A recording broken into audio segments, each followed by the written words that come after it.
میاں بیوی کا پیار۔ کسی جگہ ایک بوڑھی مگر سمجھدار اور دانا عورت رہتی تھی جس کا خاوند اس سے بہت ہی پیار کرتا تھا۔ دونوں میں محبت اس قدر شدید تھی کہ اس کا خاوند اس کے لیے محبت بھری شاعری کرتا اور اس کے لیے شعر کہتا تھا۔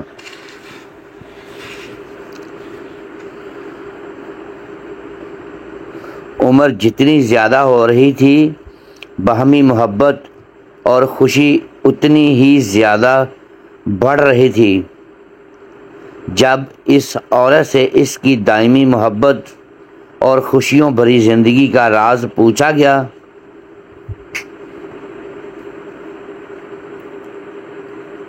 کہ آیا وہ ایک بہت ماہر اور اچھا کھانا پکانے والی ہے،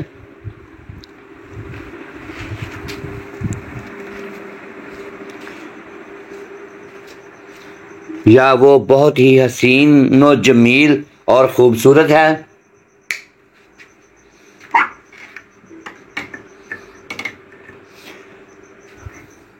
یا وہ بہت زیادہ عیالدار اور بچے پیدا کرنے والی عورت رہی ہے، یا اس محبت کا کوئی اور راز ہے۔ تو عورت نے یوں جواب دیا کہ خوشیوں بھری زندگی کے اسباب اللہ سبحانہ تعالیٰ کی ذات کے بعد خود عورت کے اپنے ہاتھوں میں ہیں۔ اگر عورت چاہے تو وہ اپنے گھر کو جنت کی چھاؤں بنا سکتی ہے، اور اگر یہی عورت چاہے تو اپنے گھر کو جہنم کی دہتی ہوئی آگ سے بھی بھر سکتی ہے۔ مت سوچئے کہ مال و دولت خوشیوں کا ایک سبب ہے۔ تاریخ کتنی مالدار عورتوں کی کہانیوں سے بھری پڑی ہے جن کے خاوند ان کو ان کے مال متاع ہمیشہ چھوڑ کر کنارہ کش ہو گئے، اور نہ ہی عیالدار اور بہت زیادہ بچے پیدا کرنے والی عورت ہونا کوئی خوبی ہے۔ کئی عورتوں نے 10 بچے پیدا کیے مگر نہ خاوند اس کے مشکور ہوئے اور نہ ہی وہ اپنے خاوندوں سے کوئی خصوصی التفاق اور محبت پا سکیں، بلکہ طلاق تک نوبتیں جا پہنچیں۔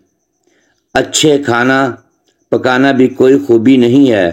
سارا دن کچن میں رہ کر مزے کے کھانے پکا کر بھی عورتیں خاوند کے غلط معاملات کی شکایت کرتی نظر آتی ہیں اور خاوند کی نظروں میں اپنی کوئی عزت نہیں بنا پاتی۔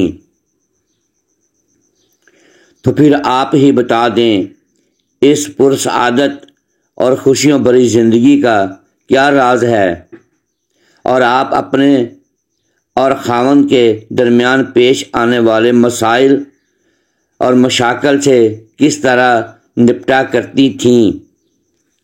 اس نے جواب دیا، جس وقت میرا خاوند غصے میں آتا تھا، اور بلا شبہ میرا خاوند بہت ہی وسیلہ آدمی تھا، میں ان لمحات میں نہایت ہی احترام کے ساتھ مکمل خاموشی اختیار کر لیا کرتی تھی۔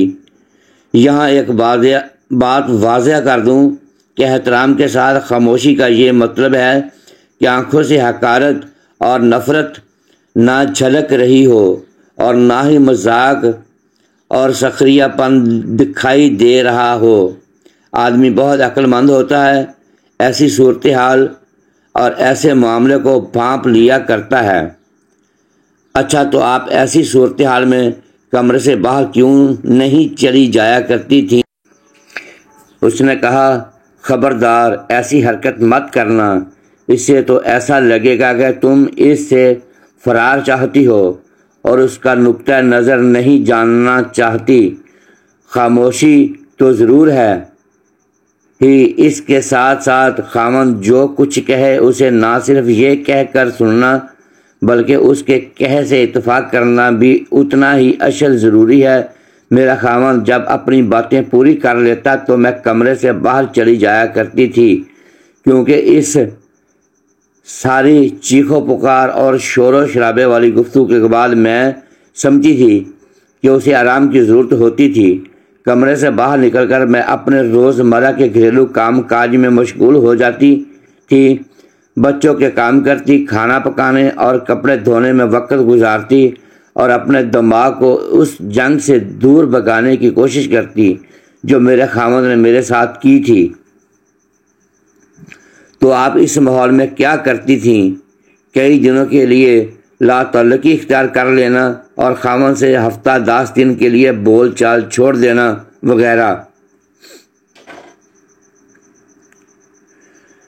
اس نے کہا، نہیں، ہرگز نہیں۔ بول چال چھوڑ دینے کی عادت انتہائی گھٹیا فعل اور خاوند کے ساتھ تعلقات کو بگاڑنے کے لیے دو رخی تلوار کی مانند ہے۔ اگر تم اپنے خاوند سے بولنا چھوڑ دیتی ہو تو ہو سکتا ہے شروع میں اس کے لیے یہ بہت ہی تکلیف دہ عمل ہو۔ شروع میں وہ تم سے بولنا چاہے گا اور بولنے کی کوشش بھی کرے گا، لیکن جس طرح دن گزرتے جائیں گے وہ اس کا عادی ہونا چلا جائے گا۔ تم ایک ہفتہ کے لیے بولنا چھوڑ دو گی تو اس میں تم سے 2 ہفتوں تک نہ بولنے کی استعداد آ جائے گی اور ہو سکتا ہے کہ تمہارے بغیر بھی رہنا سیکھ لے۔ خاوند کو ایسی عادت ڈال دو کہ تمہارے بغیر اپنا دم بھی گھٹتا ہوا محسوس کرے، گویا تم اس کے لیے آکسیجن کی مانند ہو اور تم وہ پانی ہو جس کو پی کر وہ زندہ رہ رہا ہے۔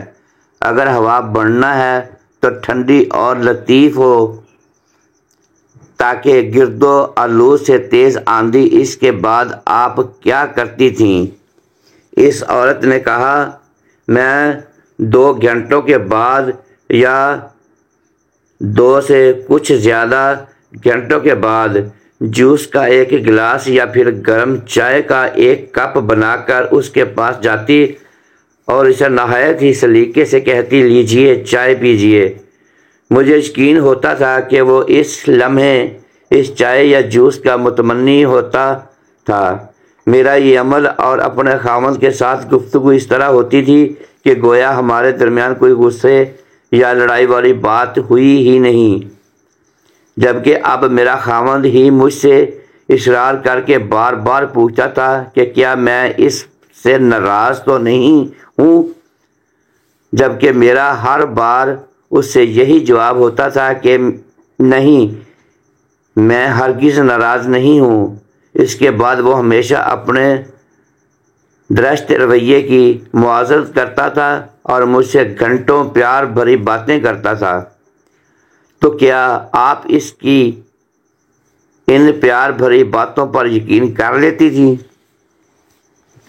ہاں، بالکل، ان باتوں پر بالکل یقین کرتی تھی۔ میں جاہل نہیں ہوں۔ کیا تم یہ کہنا چاہتی ہو کہ میں اپنے خاوند کی ان باتوں پر تو یقین کر لوں جو وہ مجھ سے غصے میں کہہ ڈالتا تھا، اور ان باتوں پر یقین نہ کروں جو وہ مجھے پرسکون حالت میں کرتا تھا؟ غصے کی حالت میں دی ہوئی طلاق کو تو اسلام بھی نہیں مانتا۔ تم مجھ سے کیوں کر منوانا چاہتی ہو کہ میں اس کی غصے کی حالت میں کہی ہوئی باتوں پر یقین کر لیا کروں؟ تو پھر آپ کی عزت اور عزت نفس کہاں گئی؟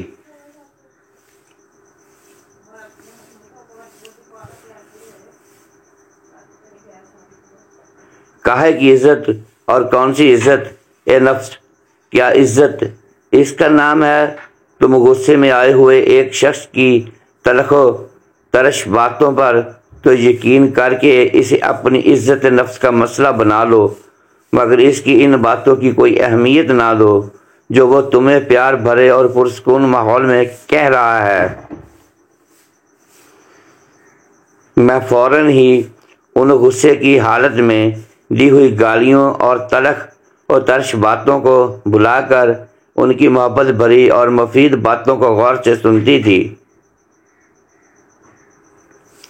جی ہاں، خوشگوار اور محبت بھری زندگی کا راز عورت کی عقل کے اندر موجود تو ہے، مگر یہ راز اس کی زبان سے بندھا ہوا ہے۔